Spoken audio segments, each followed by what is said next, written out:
All right, welcome back to ABA exam review and the continuation of our BCBA practice exam series where we're going through another set of questions together and breaking them down. If you're new to the channel, welcome. If you're returning, welcome back. Please like, subscribe, and share. Check out behavioranalyststudy.com for all of our study materials, including our combo pack. When you pass your exam, let us know so we can include you in the Sunday shout out. Work hard, study hard. Let's get going. A behavior analyst is conducting an assessment to understand the factors maintaining a student's frequent out-of-seat behavior during math class. The analyst collects data on the instruction given, the leaving the seat behavior, and the teacher's response to the behavior across multiple sessions without manipulating any variables. What type of assessment is the analyst conducting? So we have an identification question, and we're trying to identify what assessment the analyst is conducting. And so when you're trying to identify either a procedure or an assessment, it's really important we understand the facts that are given in the question. So far, what do we know? Well, we know the analyst wants to understand this behavior, and they're collecting data on instructions given. So we can call that the antecedent, the leaving the seat behavior, which is our behavior, and the teacher's response to the behavior across sessions. So they're looking at data from the antecedent, the behavior, and the consequence. Though they're definitely looking at some sort of ABC recording, maybe some ABC narrative recording. They're looking to determine what happens before and after that behavior. And then importantly, the question says they are not manipulating any variables. So if we're not manipulating anything when we are conducting our assessment or analyses, we know they can't be a functional analysis because a functional analysis involves manipulating antecedents and consequences. That's not occurring here. We're simply measuring antecedents and consequences. So let's look at A, functional analysis. We just reviewed why it can't be a functional analysis because we aren't manipulating anything. If we're not manipulating, it can't be a functional analysis.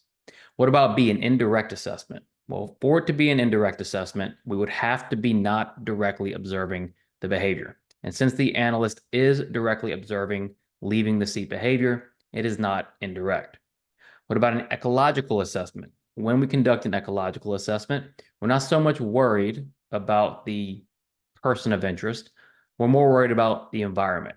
And even though we're looking at antecedents and consequences, the primary focus is not the environment, so it can't be ecological. So it must be D, a descriptive assessment. Notice how we focus on the question first, understanding the facts, and then we go through each answer choice, understanding why the wrong ones are wrong and why the right one is right. You're supervising a team implementing a new behavior intervention plan. You notice that the intervention is being inconsistently applied across different staff members. To assess this, you collect data on how accurately each staff member follows the steps in the BIP. What is the primary reason for collecting this data? So what is our purpose for collecting the data? What are we trying to achieve? What do we know so far? We know we have a team, we have a new behavior intervention plan, and you see that the intervention is being inconsistently applied across staff. So that's not good, right? Because we want our interventions to be consistent across the whole team. So to determine why, you are looking at the accuracy of how we're following steps in the BIP. And so what do we call it when we are implementing a plan as written? In other words, you write a plan, you want that plan implemented accurately. You want that plan implemented with fidelity, right? Procedural integrity, procedural fidelity, treatment fidelity, however you refer to it, we want fidelity, we want integrity. So if we're looking at data on the accuracy of the steps written in the BIP, what are we trying to accomplish? A, to evaluate staff satisfaction with the plan. Not that important right now. Is it important our staff is satisfied and happy? Of course, but right now the issue is the accuracy with which the plan is being implemented. B, to assess procedural integrity amongst the team. Yes, we need to make sure that our plan is being implemented as written. Is it being implemented accurately? C, to monitor if the plan is effective for the client. Well, we don't know that yet because it's not being implemented inconsistently. So any data we have, any idea right now is not going to reflect the actual validity or efficacy of that plan. We have to implement it with integrity or fidelity. And then D, to understand the difficulty of the plan. It's not about how easy or hard the plan is. We need that plan implemented consistently first before we can make a real decision. So our answer here is going to be B, to assess procedural integrity amongst the team. 4 weeks ago, Dana implemented a plan for decreasing tantrums for an 11-year-old client. Currently, the data show a flat trend in tantrum behavior. What is the best next step for Dana? So we're looking at Dana and how she's going to evaluate the current progress of her plan based on the data and what the data show. We know 4 weeks ago, so about a month ago, Dana implemented this plan for decreasing tantrums. And right now, data show a flat trend. So if we had a graph, our data would look something like this. So not much change in either direction. When you have a plan without much change, either good or bad, what do we do next after, let's say, a month? A, continue the intervention until the trend moves up or down. Well, you can't just hope that the trend is going to change. Maybe this intervention is having no impact. But we're not just going to continue until there's a change in the trend, because the trend may never change with this current intervention. B, think of a way to explain the data to the client in order to please them. It's not your job to please the client just for the sake of keeping them happy. If the intervention isn't working or the intervention is having no effect, that's what you have to convey to the client or stakeholder. C, make necessary modifications to the plan based on what data show. That might seem like a simple, straightforward answer. It's because it is. That is your job. Whatever the data show should guide your decision-making and should guide any modifications that you choose to make. So now Dana has a decision to make. She's got a flat trend. It's been 4 weeks. What modifications, if any, does she need to make? D, attempt to target a different behavior in order to see what else might be effective. Maybe she wants to target something else, but she still has to deal with this tantrum behavior that hasn't changed. So going to a different behavior is not going to solve the current issue or the current situation where she has this flat data trend.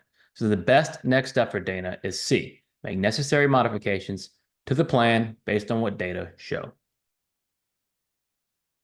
An ABA company provides ongoing supervision for its staff who deliver treatment in clinical and home settings. The company staff typically delivers high-quality service and collect accurate, reliable, and valid data. What is the primary benefit of this type of behavior analytic supervision? So when we're delivering supervision or we're supervising our technicians or our team, our number one goal is client outcomes, right? We want the best for our clients. So if we have an ABA company who has staff in clinic and home, and the staff is delivering high quality service, and they're collecting accurate, reliable, and valid data, well, that seems like a great thing, right? What is the primary benefit of this type of supervision, which is leading to really good service? What is our main benefit of supervision that leads to good service? A, increased company profits and client retention.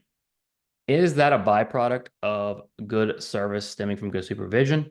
It could be, but is that the primary benefit? Because you have to remember, as analysts and ABA practitioners, our main focus and the main benefit of good service is good client outcomes. We don't want to do any harm to our client, and we want the most meaningful change for our clients.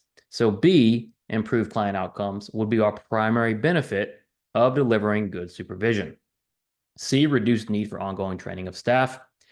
As a BCBA or a behavior analyst, one of your main jobs is ongoing training. We can't just stop training because service is good right now. You've got to keep modeling, keep training, keep going, keep pushing your team to be better and better. And then D, eliminate the need for treatment fidelity checks. We can't just stop checking for fidelity or integrity in our service. That is something as a supervisor that you need to be doing all the time. Anytime you deliver supervision, you need to check that integrity is being maintained on the treatment you wrote. Remember, you wrote the treatment, so you want it delivered with as much fidelity as possible. So really, the primary benefit that we're going to get out of great supervision leading to good service and good data is improved client outcomes. A child is learning to distinguish between objects. First, two different colored cups and a block are presented with the instruction, touch the cup, and the child is reinforced when they correctly select the cup. Later, the analyst introduces a second instruction, touch the red cup, and reinforces the child for selecting the correct item. What type of procedure is the behavior analyst using? Now, we're clearly training something, right? The analyst is teaching or training the child something. First thing we know is they're teaching the child to distinguish between objects. So now we have some sort of discrimination, right? Because when we are distinguishing between stimuli, we are discriminating between stimuli. In other words, stimulus discrimination. So we have two different colored cups and a block presented in an array. Touch the cup is said, and the child is reinforced when they select the cup. So that seems like pretty straightforward discrimination, right? We have two cups and a block. It doesn't matter about the colored cups or what color the cups are or the block are at this time. We just want you to touch the cup. But then the analyst introduces a second instruction. Now we're going to touch the red cup. So not only are we identifying the cup, we're identifying the cup based on a color. And so when we're teaching discrimination and adding additional instructions or an additional SDs to the instruction, what are we teaching? A, conditional discrimination. Yes, now we're on conditional discrimination. Why is it conditional? Because discrimination is conditional not only on cup, but on the color of the cup. So the discrimination is now conditional on different factors, on an additional factor of the color of the cup.